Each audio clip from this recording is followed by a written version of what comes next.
Now, the Buckeye Extra podcast with Rob Oller, Bill Rabinowitz, and Joey Kaufman from the Columbus Dispatch. Hello, listeners. Welcome back to the Buckeye Extra football podcast. I'm Joey Kaufman, joined by Bill Rabinowitz and Rob Oller. It's been a couple days since you last heard from us in your podcast feeds. In the last few days, there have been some news around Ohio State. Playoff rankings came out. Ohio State is sixth in those. They dropped 4 spots. Right now, they would be in position to host a first-round game against Tennessee. The other bit of news was they had signing day on Wednesday. The early signing period opened. They signed 25 players. Ryan Day had a press conference, said he will be back next year. And he intends to be back. He visited a lot of.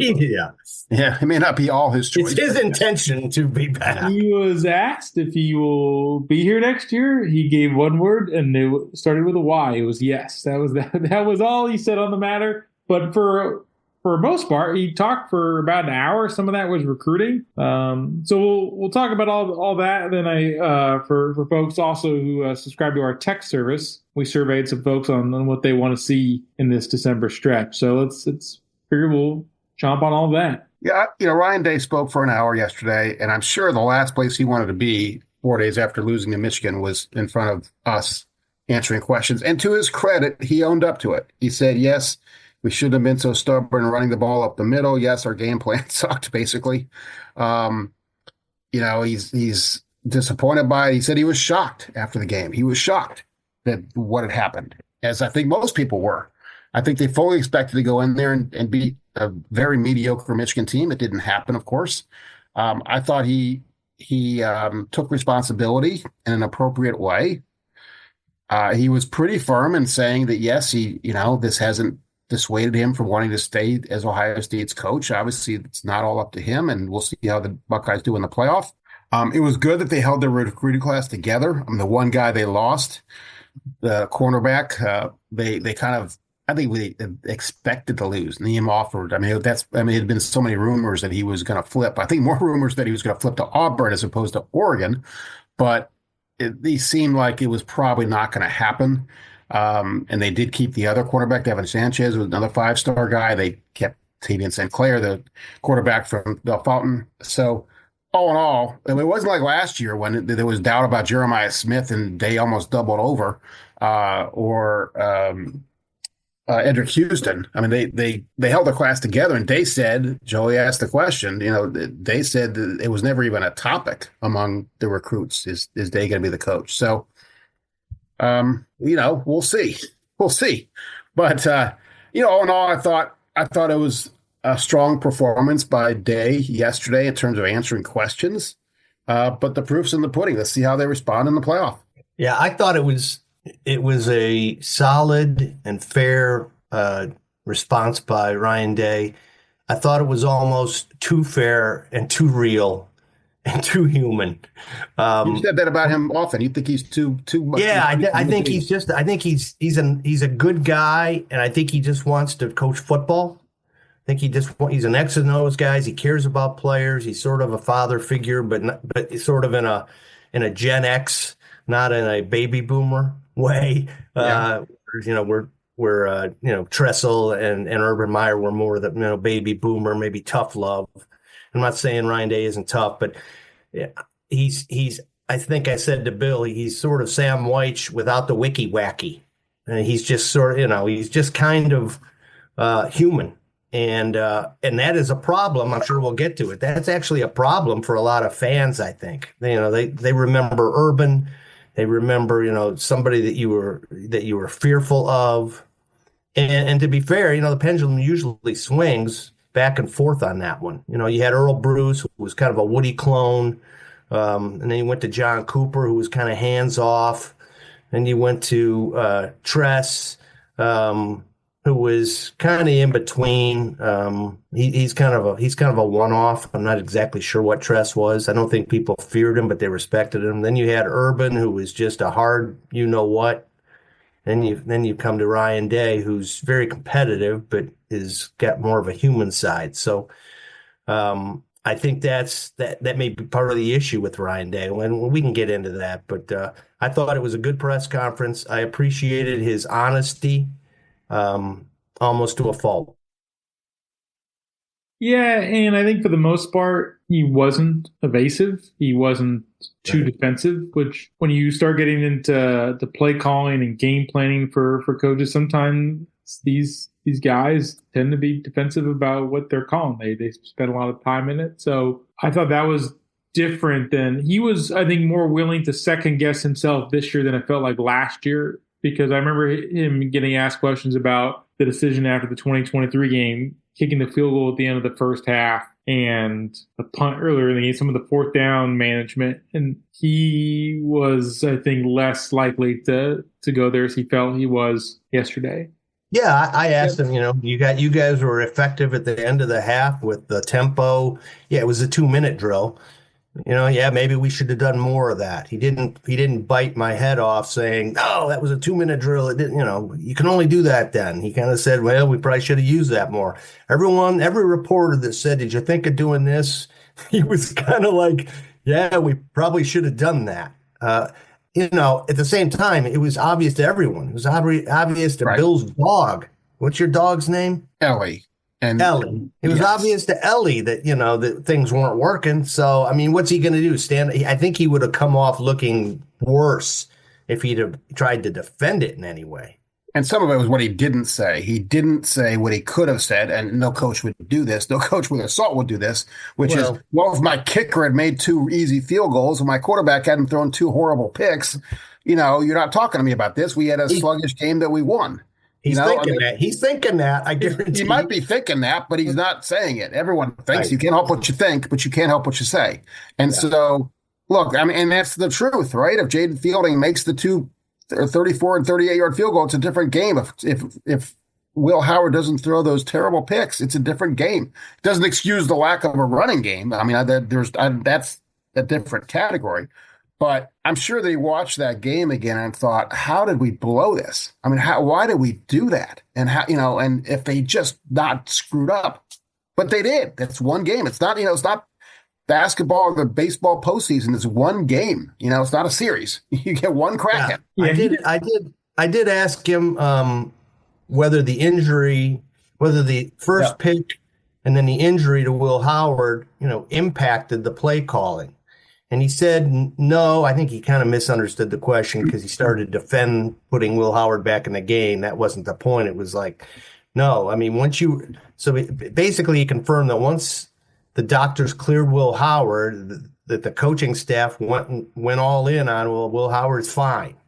It's not going to impact his ability to throw. And I think Joey said in the last podcast that he missed his first 3, but then I think he converted 6 of his next 7. So I don't think you can blame the head injury, whatever it was, on that. But he did kind of admit that the first pick kind of made them wonder a little bit. I mean, it got it in their head. And like somebody told me, I was talking with someone and they said, this is the difference between Urban Meyer, and this will get into whether Day's job security, Urban Meyer and Ryan Day. Urban Meyer didn't feel pressure to win the Michigan game, like external pressure. He felt internal pressure, and like it was so ingrained in him that it was just sort of this hatred of Michigan or something that was personal to him. And he didn't really care what the outside world thought.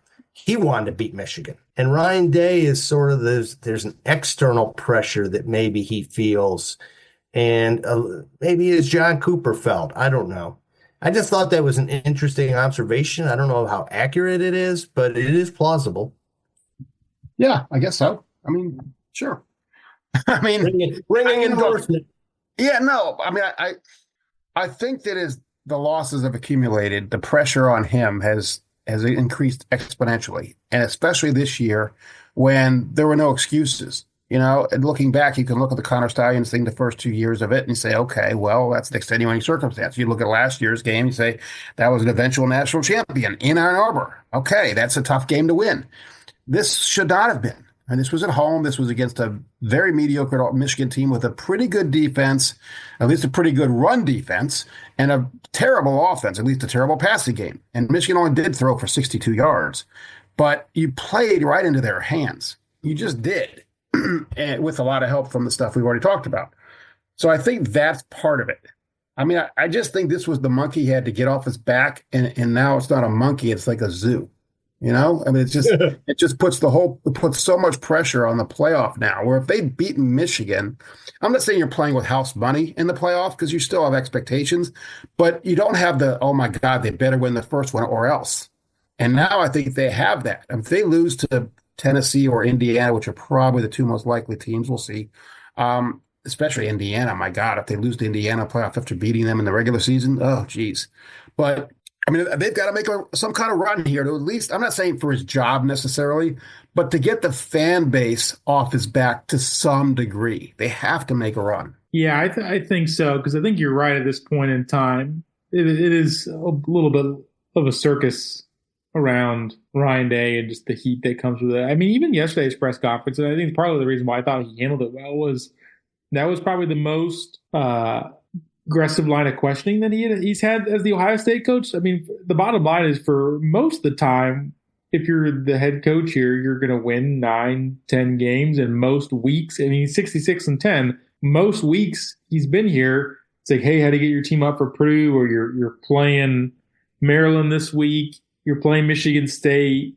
I mean, there are very few times when he's had to respond to a loss and just deal with the constant questioning, because most games they win comfortably. So just the heat getting turned up and his seat getting hot, I think changes just the mood around things. And I don't think you're sure there would be expectations and pressure if they won the Michigan game, because the expectations are to win a Big Ten and a national championship as well. But he would have had something tangible, I think, to give the fan base. He'd be able to throw him a bone, be able to give him some red meat, and there's no meat to give him right now. Right. And Bill touched on something too. That's like, there were zero excuses for this loss.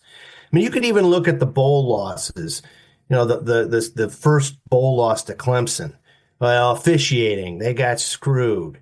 You can look at the loss to Georgia with Marvin Harrison, the end zone, and they were hurting. Right. Yeah, they were right there. They were depleted in running backs, and they were sort of a makeshift situation there in their backfield. And Georgia was really good, as was Clemson. But this game, I mean, the only thing you can say really is that it was sort of a thrown together offensive line. But right. Even then, it falls back on Ryan Day, as people are saying, well, it's because he hired the offensive line coach is a joke. He doesn't have depth, and we can get into that. There's no depth. He doesn't have the talent. They don't develop. So, even that falls back on the head coach. And to his credit, again, Ryan Day said, ultimately I'm the head coach. All these questions end here with me. Buck stops here. The offensive line has been the issue.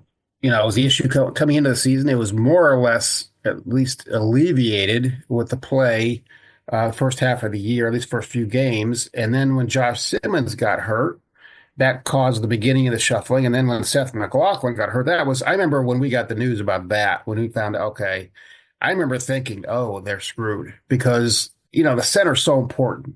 And you've already had to move change your left tackle. Those are the two most important positions. And now you're dealing with truly a makeshift line. And it is Ohio State's fault that they haven't developed and haven't recruited. Donovan Jackson 4 years ago was the last 5-star guy. Luke Montgomery was a pretty high 4-star guy, but he hasn't developed enough to win a job, although Day said, I asked him yesterday in the press conference about the offensive line, I think everything's on the table. Luke Montgomery might play against whoever. Josh Padilla might be the center.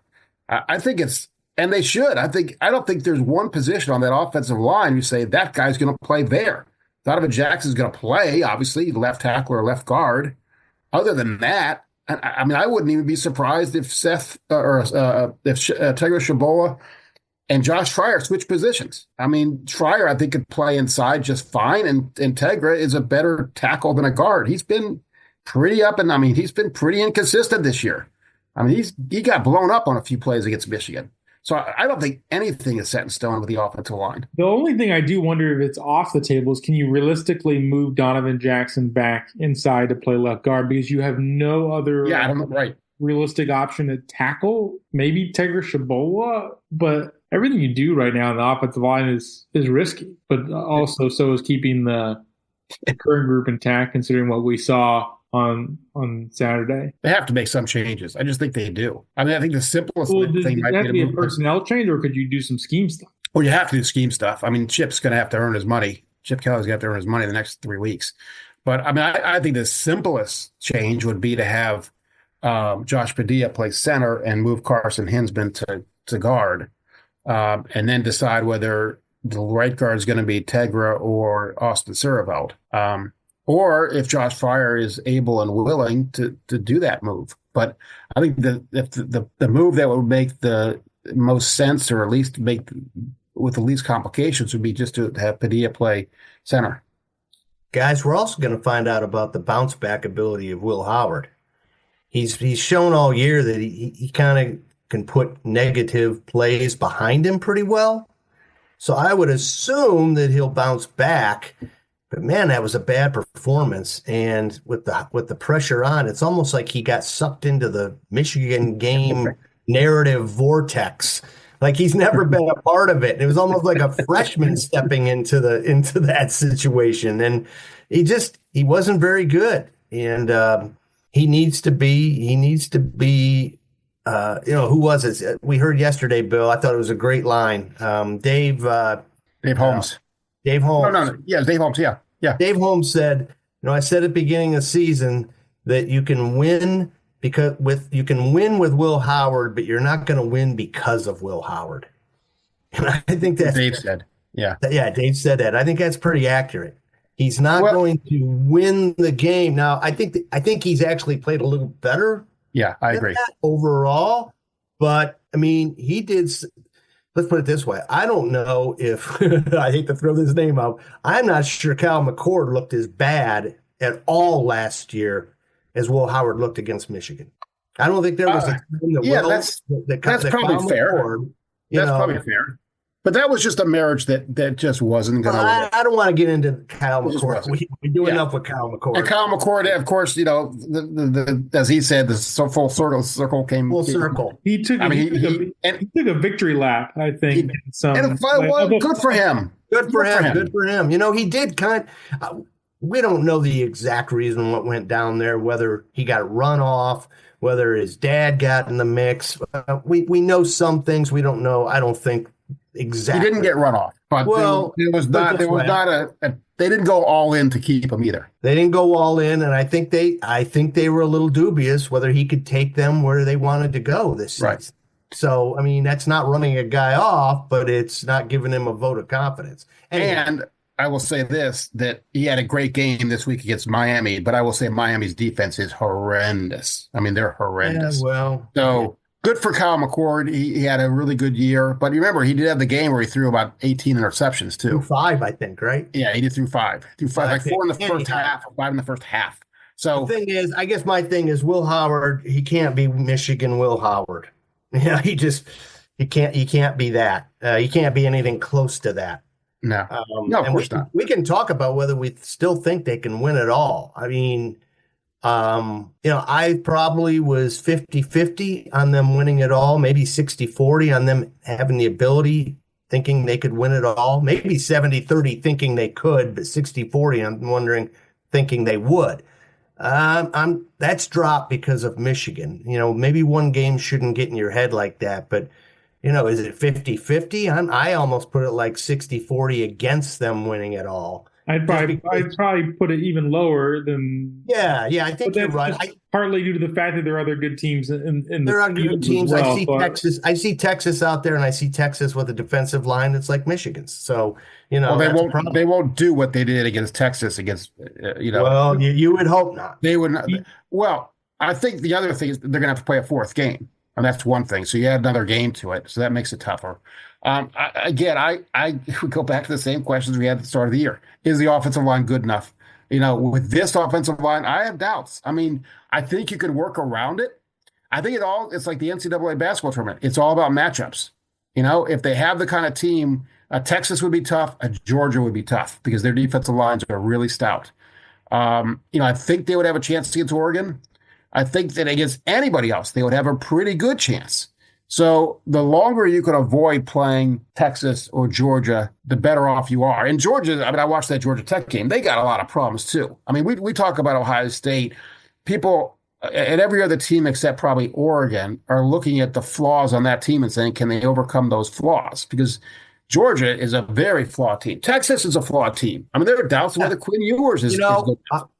I haven't watched Notre Dame enough. I think Notre Dame's flying they're under the radar. They really are. I think that Northern Illinois loss, like everyone was, let's face it. We said at the time, they're done. They're done. Yeah. They're done. And they won out and got in, and they're going to be fifth seed, sixth. Yeah, I think they're probably a lot to be the fifth seed, right? Pretty much, I would think, unless maybe Oregon and Penn State play a really close game, like an epic game, then maybe one of the loser of that might be number 5. But barring that, I think Notre Dame's if it goes chalk. And the other thing maybe we should talk about is where we think Ohio State should be, or where it's ideal for Ohio State to be. And I think number 6 is where that'd be their dream spot.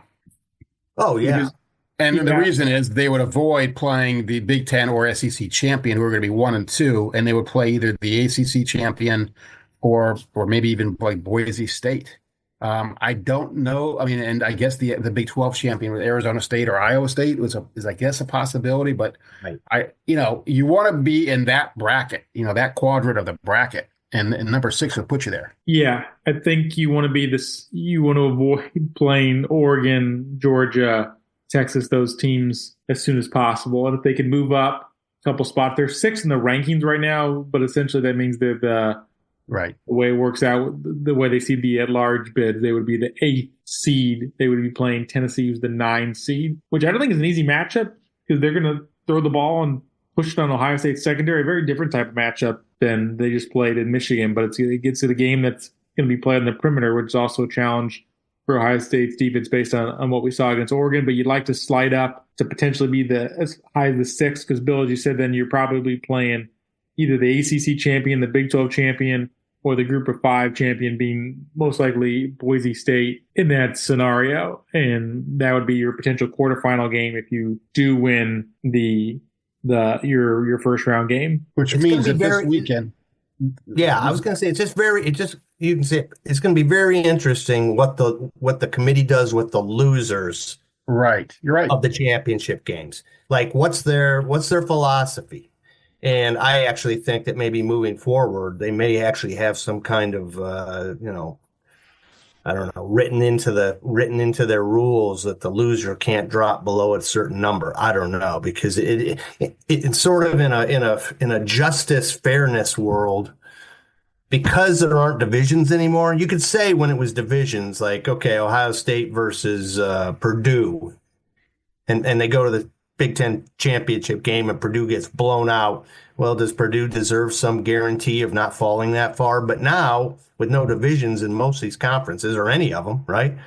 It's the 2 best teams in your division, at least record-wise. So should they fall? So I just think it's going to be interesting to see, like, what happens to Penn State if Penn State loses. Yeah, what happens to Georgia if Georgia loses. I think that's what you want to root for Buckeye Nation is those 2 games. You want Oregon to pound Penn State, and you want Texas to pound Georgia. So those teams drop, which I don't think is a guarantee that Ohio State would necessarily pass them, but if it's maybe in convincing fashion, they would go ahead of them. Penn State's actually a little bit of a funky situation, because if you're Ohio State, that's one of your best wins of the year was at Penn State, but you want Penn State to lose. So there's a fine line there. You want them to lose convincingly against Oregon, but not so convincingly where it would water down the quality of your win. So maybe Oregon, where they look like the clear team but win by 2 touchdowns, is the scenario there. And then I think you just want Georgia to look poorly, and maybe you move up, and that's the way you play into the 6th seed. I think you want Penn State to get blown out, because that would Penn State, if you look at their resume, it's a pretty thin resume. They got a very easy schedule. They didn't play Oregon, they didn't play Indiana, they didn't play Michigan even. The one marquee game they had was at home, and they lost to Ohio State. So it's a fairly thin resume for a team that is a potential top 4 team. So I don't think that if Penn State beats them, let's say 35 to 14 or something like that, I don't see any way that the committee has Penn State ahead of Ohio State. I just don't see it. Georgia. That's what we don't know. We don't know. But I'm just telling. I'd be shocked. I just don't see there's any justification. I don't think you could be shocked because you could see Ward Manual and so look. You can't be shocked by anything because the committee can do whatever it wants. It makes up its own rules and circular logic, and their main motive is to find the best team. And so they can. I mean, look at Miami and Alabama. I mean, Miami drops from what, 6 to 12? Is that right? Or was it 8 to 12? I don't remember, but they dropped a lot. They dropped 6 to 12 in a close game against an unranked team or a barely ranked team. Ohio State gets beat by an unranked team and drops what, 4? Yeah. So they drop 4. Miami drops 6. Well, Miami has 2 bad losses now, and so they kind of suffer a little bit with the eye test for them because they have a good offense, a great quarterback. I'm just saying the committee will do what – I'm with Joey. The committee does what the committee wants to do. To me, if Penn State were to Alabama in. If Penn State were to lose by 2 scores to Oregon, they should be ranked below Ohio State because Ohio State beat them. They'd have 2 losses. Yes, you'd be punishing Penn State for an extra game, but you're already punishing Ohio State for playing a more top-heavy schedule than Penn State had. And this is the thing in this era of mega conferences, the schedules are not balanced. So Ohio State ended up playing Indiana and Oregon in the regular season. Penn State did not. Penn State also didn't play Michigan. So it was a lot, I think, more favorable of a schedule for them. So I think you have to take some subjectivity to it. I mean, they do. But I agree with that. I agree. I think Ohio State, 7 or more times out of 10 beats Penn State. But man, 9 out of 10. So whatever the number is. It's hard to get past the Michigan loss in terms of how they look. That's the thing that's the bad taste in your mouth. Well, the fact that they didn't drop behind Tennessee was very significant after that game because that meant, first of all, Ward Manual made it very clear Tennessee's not going to move ahead of Ohio State now because they're both idle. Secondly, it means Ohio State plays that game here if that's what the matchup is. So.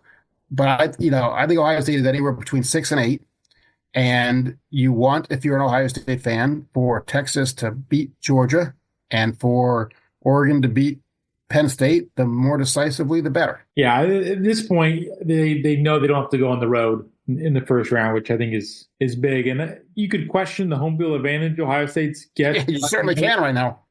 But I think what matters probably more than that is they're not going to be disadvantaged by playing on the road because if they go to Knoxville, if they were to go to Knoxville, it doesn't seem likely at this point, but playing at Neyland Stadium, a night game potentially, that is a loud stadium. They had a whole controversy with Alabama about whether they piped in crowd noise because an Alabama radio person accused them of putting in crowd noise, and Tennessee refuted that. But it's that loud of a place where that's going to challenge you. And we saw Ohio State and Oregon have problems with some of the false starts, and they were better at Penn State. But still, I think even if Ohio Stadium is not much of an edge in terms of a home field advantage, and it might be in a playoff setting, we've never seen that before, but you're not going to be disadvantaged by going on the road. Yeah.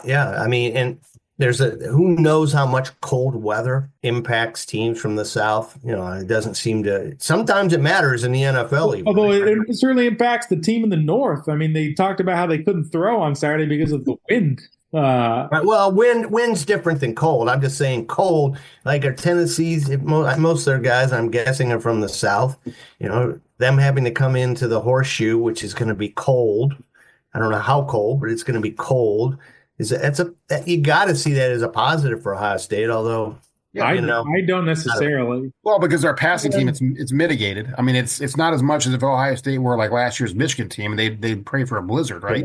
I mean, Tennessee's a passing team. Yeah, no, it does hurt Tennessee, but it's you could argue that doesn't necessarily help Ohio State because if you get into a 3 yards in a cloud of dust game the Ohio State's line, it might be a 1 yard at a cloud. Right? It better not be that. Right. I mean, Ohio State wants to throw. And the thing is, if Ohio State survives the first game at home, then you're talking about playing in ideal conditions. You're talking about domes or warm weather city. You never know about rain, maybe, but the odds are that you're going to not have to play in adverse weather conditions. And for this team, I bet this team would be really good in the dome. You let those guys just run and don't have to worry about the wind and the cold. I think that would play into Ohio State's hands. Well, do we want to segue into the last bit of this podcast, talking about the text? Yeah, sure. I think we buried the lead, as they say. Maybe I don't know if we buried the lead. We got to the nuts and bolts first, and then we had our own gags and whatnot. Whatever's shooting from the hip. Well, I put out a question just on our text service to those who get the text updates from the Dispatch, just sort of what you want to, where you are at with Ryan Day, the Ohio State program at large going into the playoff. Because I think the thought process, I think for most of us who follow Ohio State, or just I think the broader narrative is that they need to go on some kind of run. That's what that Ross Bjork wanted to see. I think a lot of people have talked about whether Ryan Day is coaching for his job. So the question was, where are you at? Are you already out on Ryan Day? Are you fine with Ryan Day? Or are you mixed? And the majority of people seem to be wrestling with it, and got 40. I wrote down 41 responses from people. 20 essentially were kind of mixed. 13 were fine with this, with the way things are. They've talked about just the fact that he wins 90% of his games, the fact that it's been a clean program, good grades, and then eight are done, or think he's done as well. I think some of the answers were pretty good. I'll kind of read some of them so you get a little bit of flavor of how people are thinking about this. And I think the fact that a majority of the responses were from people who were sort of torn in some ways, for lack of a better word, what to do going forward, speaks to that there isn't a very obvious decision for Ross Bjork or the administrators or the boosters, who are ultimately the Ohio State universe at large, to make going forward. There's not an obvious answer, but I like one of I'll read a few of them. Starting with one, says OSU is in a weird spot with Day, as there's a lot to like about his resume compared to many of his current coaching peers, but also OSU can't have a coach that seems psychologically incapable of beating their arch rival, which I think is spot on. I mean, that's maybe we should say too, Joey, because I know you have a better handle on this, that these teams, I hesitate to say this, but they tend to be a little more rational. Well, that's why I wanted to don't hesitate. They are more rational. Well, they are more rational. So I think the numbers probably skew if you get out into the world of social media, and the fringy people who are just praised and get rid of Ryan Day now. It probably skews against Ryan Day. But this would be the rational fan. Let's just say that. Yeah, I'm not sure I would say that Day's psychologically. Look, again, if the kicker makes 2 field goals, or one of them even, and the quarterback, I mean, it's an issue. I mean, there's no question it's an issue. They're 0-4. They're 0-4. I'll read a couple. Well, he's 1-4. Okay, he's 1-4. He has beaten them once. Don't forget, he did beat them once. People forget that he does at least have one victory. John Cooper beat him twice. Okay, but everyone acts like he's 0-4 against Michigan. He's not 0-4. He's 1-4. He's lost 4 straight. He's lost 4 straight. Of course. But I do think Michigan's in his head. I think that's fair. I have no issue with saying that. That's their agreement. I'll sample a few more here. Another writes, I've never been the fire the coach guy, but I cannot defend him any longer to those in my circle who wanted him gone after the second Michigan loss. Never mind 3 and 4. I am a whatever happens, dude. I like Ryan and not sure we would be better off without him. I could see losing multiple recruiting classes and having a Hoke, Rich Rod, experience for a decade if Day is let go. Ryan is snake bitten right now. Reminded me that Harbaugh was 0-5 before he figured it out. Another writes, I'm not to the point where I can't be back in, but I need to see some fight, and not from the players. I need to see it from the coaches. I want the attitude and play calling that says we're better than you. We have the best receivers in the country. Get them the ball, run up the score. I want sacks, big hits. I want pick six. I want them to play like Ohio State, not like Bowling Green. Another says, it feels like getting rid of Day would ruin a lot of program momentum right now. Downs, Smith, Sane, etc., and likely many of the incoming recruits would look around for greener pastures. I believe this would set the program back years, and if the new coach can turn things around quickly, it could be much longer. We have been in the national championship conversation all of Day's seasons, which seems like all you can really ask for, better than 95% of teams during this time. I will say this. I am just impressed by the quality of the people that subscribe to our subtext. I'm not kind of being joking here. They subscribe to Dispatch. They're highbrow. They're highbrow, smart people. So congratulations to all of you. Let's not offend those who want Day gone. I think there are some of those. No, I have no issue with that either. No, and here's like another. I think it's fair. Like I said, I think you can make a solid case both ways. It depends what your priorities are too, right? It's like, how important is Michigan? If Michigan is it for you, he's gone. He should be gone if Michigan is it for you. And that is not a small number of people. No, and like another writes that like anyone excusing 4 straight losses in the game is not a true Ohio State fan. We were 0-11 on goals since 2021, about to be 0-12. We have standards. We are Ohio State. Anyone okay with the status quo can go support Ohio U. Well, that's a little strong, but the goals part is right. Exactly. That's fact, boy. I mean, that's like their goals are beat Michigan, win the Big Ten and win the national title. Yep. Yeah. And they're 0-11. I mean, that's a bad look. It just is. If you're into the numbers. I think everybody's kind of in the same boat. I should say that.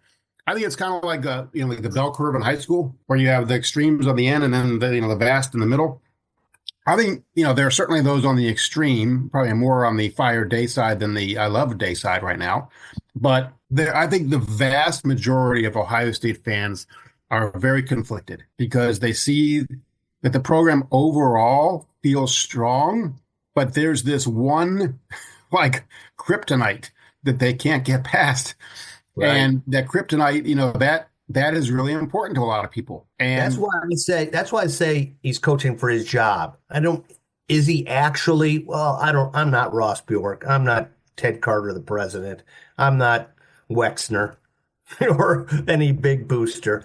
So when I say he's coaching for his job, I think we can all agree the next game, and games plural, are hugely important, because I'm just making a guess here. Those who were sort of on the fence with Day, of these 40 some texts that Joey got, if they lose the first playoff game, that ice is tilting big time to him being gone. Okay, enough. It's just too much. Part of it would be they couldn't recover. He couldn't get them back from the Michigan loss. And that's part of a coach's job, is to psychologically get your players back ready to play. If they lose, and again, it's not a slam dunk. Joey said it. Tennessee is not a slam. If it's Tennessee, that is not a walkover. No. And the thing is, but it won't matter. It won't matter, I guess. If they pull a Missouri and play like that, it's over. Right? Yeah, right. I mean, look, that was extenuating circumstance. They didn't have Marvin Harrison. They lost their quarterback. I mean, all these things happen.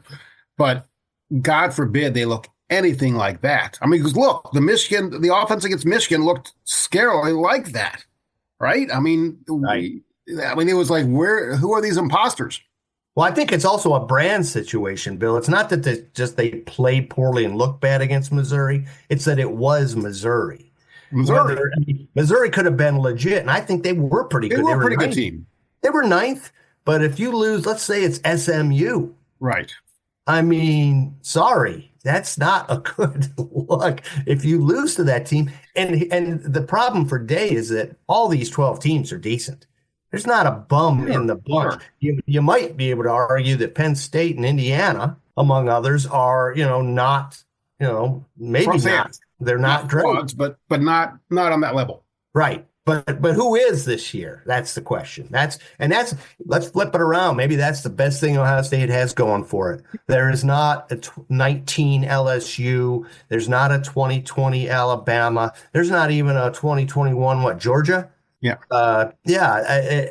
Now, we don't know that, I guess, because we watched Oregon. We thought, maybe Oregon is just better than I think. I don't know. I think we'll find out Saturday a little bit. They struggled against Wisconsin. At Wisconsin, they struggled. If Wisconsin had any kind of offense, most every team has one or two games where they struggle. Right. No, I mean, this weekend will be fascinating, and then the playoff will be extremely revealing and fascinating. I mean, we're sitting there talking and pontificating about what's going to happen. We just have to let this play out, and I think it'll become clear with what happens, what needs to happen. If Ohio State gets on a roll and they get to the championship game, and if they win it, I think, it's fine. But even if they lose that game, even losing the semifinals in a great game, and they play well, they play with heart, and it goes the other way, I think he's on pretty firm ground. If they lose first round or lose second round and don't look good, that's the problem. Let's just jump in here. By firm ground, you mean with the administration? Because I don't think the fans. Well, with anything. I mean, just in terms of the administration, certainly, but also just the fan base. I think the fan base is saying, wait a minute, is this team a fraudulent team, or is it just a Michigan thing? And if it's a Michigan thing, that's bad enough. But Michigan it's a huge game, but it's not everything. I mean, you don't win and crown yourself national champions by beating Michigan. And so if you get on a roll and you say, okay, I don't know what happened that day. We had a bad day and they play great, then fine. Again, I have questions whether they can do that with this offensive line. That's the big question. I think you've circled back to the whole thing of why the three of us probably struggle to see them winning it all. At least more than we did, 2 months ago. But winning 4 games is hard. I mean, winning 3 games is hard, but winning 4 is considerably tougher. Yeah. Part of it, too, is do they win enough? The playoff challenge for them is almost twofold. The storylines are twofold. Can they make enough of a run to satisfy everyone enough that Ryan Day in this coaching tenure can continue, and that you can inspire the fan base to raise money for NIL and to generate enough momentum on the recruiting trail and in the portal to reload for next year? And then the obvious second one is, can you win a national championship with a roster that is still about as good as anybody in the sport? Well, let's say this. If they win it all, Ryan Day, in my view, is off the hook. Now, some people would say, duh, of course. Well, no, not among the people who are still going to hold it against him, who wanted him. I know people who were hoping they would lose so that they'd get rid of Ryan Day. They'd rather them not win a national title than keep Ryan Day. Now, that's a little knee-jerk in the fire of an anger and misery of the Michigan loss, but if he wins it all, I mean, I think you're good for 3 years, 5 years, I guess. Unless you, here's the question: if you win it all and lose to Michigan next year, which at this very moment I would say is a likely situation, the Michigan part of that, they go up there, who knows? But if you win it all, the administration, at least, is going to say, okay, you're good here for a couple years at least. Yeah, no question. I mean, how about this? Ryan Day said all the right things yesterday. I want to be the coach. It's a wonderful place, blah, blah, blah, blah. Would anyone be completely shocked if he won the national championship and sailed off into the sunset? No. I could see it, although I still think he's a competitive enough person where to just walk away, that would... He would have went full hardball. Well, let me just say this. Because he got an NFL job, or do you mean walk away whether there's an Ohio State job or not, or an NFL job or not? I don't know. That's a great question, because usually you win it all and you're very marketable and you jump to something that is, a step up. Is an NFL assistant coach job a step up? Well, maybe a coordinator job is in his mind, but to just sit out, do you sit out a year or two and wait and see what happens? That I think you'd lose your window that way. I don't know, not if you win a national championship, But again, let's cross when we get to it. I just shouldn't even throw it out there, but it's just something to think about. But I wouldn't dwell on it. But it's just people. I think Buckeye Nation would be thrilled. I think that'd be like the perfect scenario for the overall totality of fans. Is you win it all. Okay, you've given the Day supporters and the Day people who are on the fence, you've given them their national championship. They're totally thrilled. I mean, there's people still living off 14 and 02. And you've gotten rid of the guy that the haters wanted to get rid of because he couldn't beat Michigan. I think it's like a perfect scenario for Buckeye Nation if that would happen, Bill. No That's way. my take. No, it's not because you lose you lose your roster. I mean, do you think those quarterbacks are going to come back if Ryan Day's not a quarterback? They're going to lose some anyway. You think? I mean, you lose your coach who's recruited these guys. I wrote the term, house of cards in my analysis. I mean, every program is because of the portal. Hey, Bill. You're going to lose people. Bill, Alabama lost everybody except their quarterback, and they're going to be in the playoff probably. Maybe. So it's not the end of the world. I think in the new world of the portal, NIL, and college football, yeah, leaving hurts you a lot, but it's like you can't let that get in the way of if you've got to pull the plug. Well, I'm just saying, I think it would be. I think most Buckeye fans, all they want is a national title. Half of them want a national title. The other half want to beat Michigan. If you give them the national title and then get rid of the guy, or the guy walks away who can't beat Michigan, all's right with the world. I will agree to disagree about that. I mean, That's fine. The very likelihood is it's going to be somewhere in between. They probably don't win a national title. So what is? Well, we're talking, How do they perform? Do they go far enough to reassure everybody and stabilize things enough?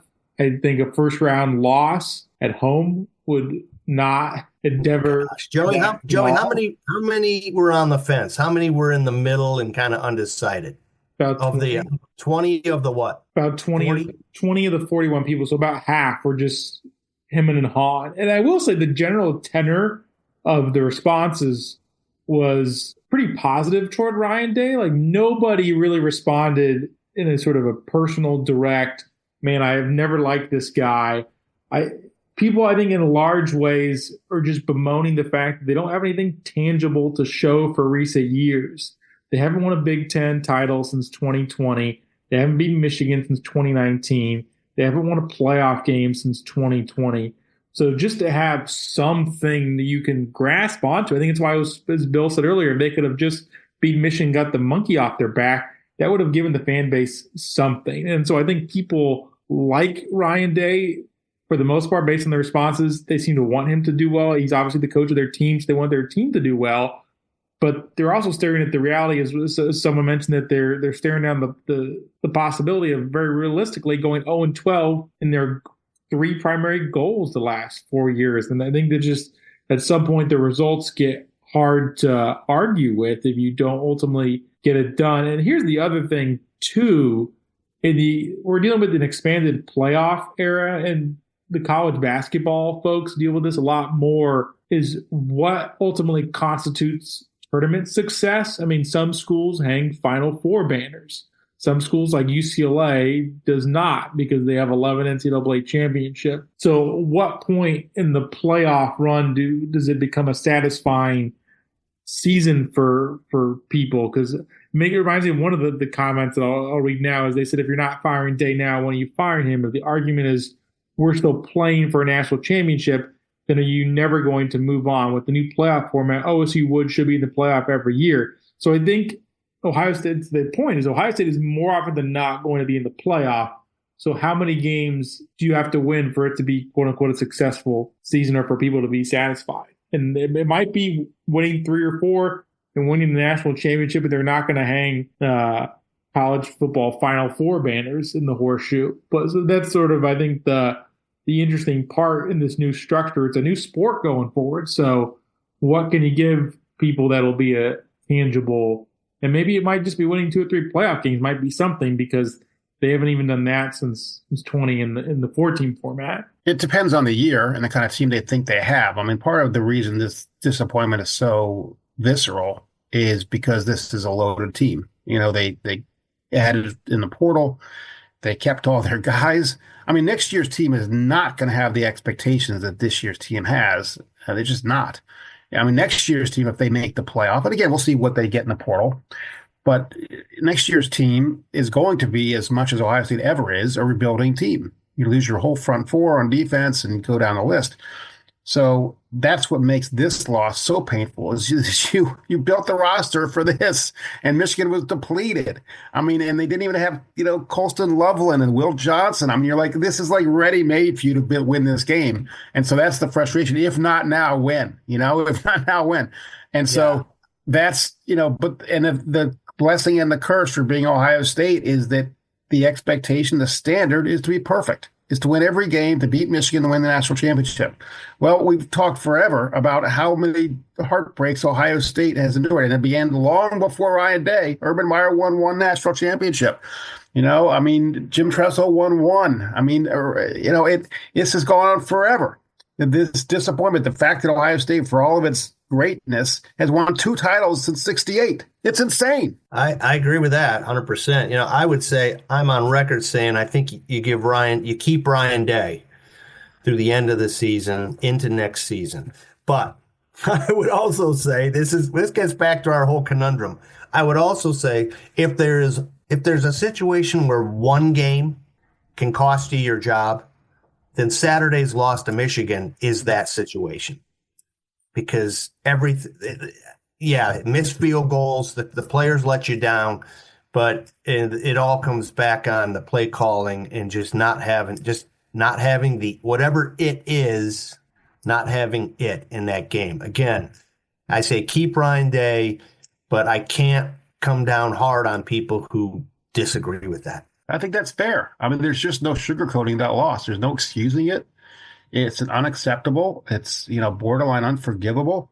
I'll give credit to Michigan for, they made some plays. Even like from the passing game, that one kid made the catch on the sideline. You're like, oh my God. Michigan did that, and Khalil Mullins is a really good running back, and he broke free on the run that basically set up the game winning field goal. And so they made some plays, but look, Davis Warren is not should not be the quarterback at Michigan.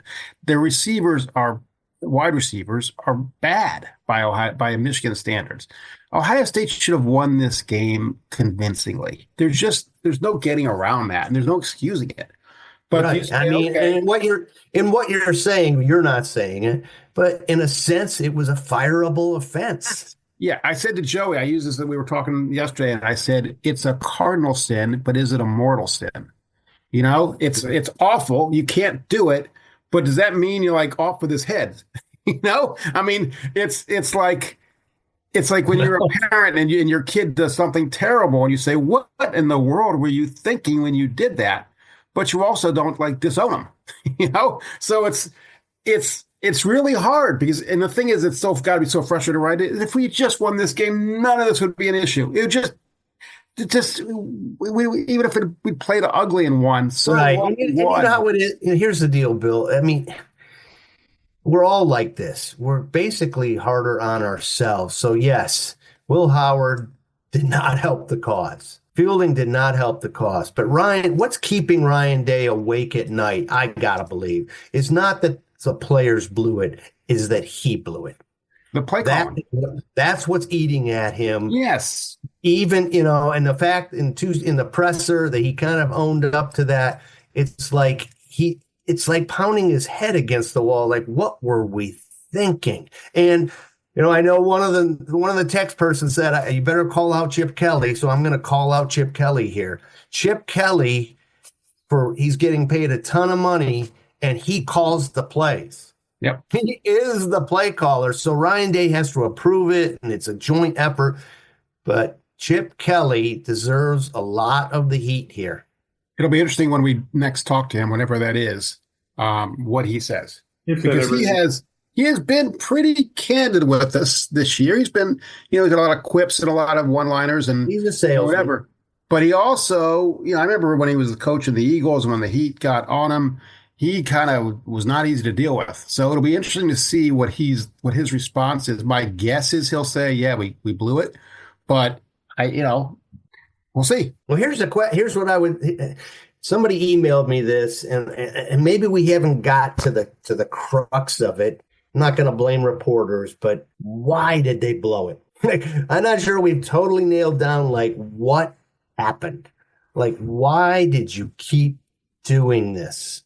And That is the unanswered question. I'm not sure we'll ever get it. I'm not sure Ryan Day and Chip Kelly know. They know. Do they know why they did it? Do they? That's what I'm saying. Do they know? It's like they got caught up in it and it just kind of played out. But that can't happen. We can all agree. That's why you get paid $10 million, because that can't happen. I agree. I just wonder how much faith they had in a dinged up Will Howard to lead them to throw the ball for 300 yards or whatever it might have been. I know they say that, the doctors cleared him, so he was good in our eyes, but there's a difference between saying, okay, he's our quarterback, and saying, I've got faith in the guy to go throw a 30-yarder down the middle. I don't know the answer. I'm not saying that. I think the pick, I think Ryan Day said it. I think the early pick was more problematic than the head injury. Yeah, and it brought back such memories, almost the exact same situation as last year when McCord gets picked off early in the game. Michigan gets a gift early touchdown, and all of a sudden you're like, oh my God, here we go. And when it happened again, I mean, everyone thought that, oh my God, here we go again.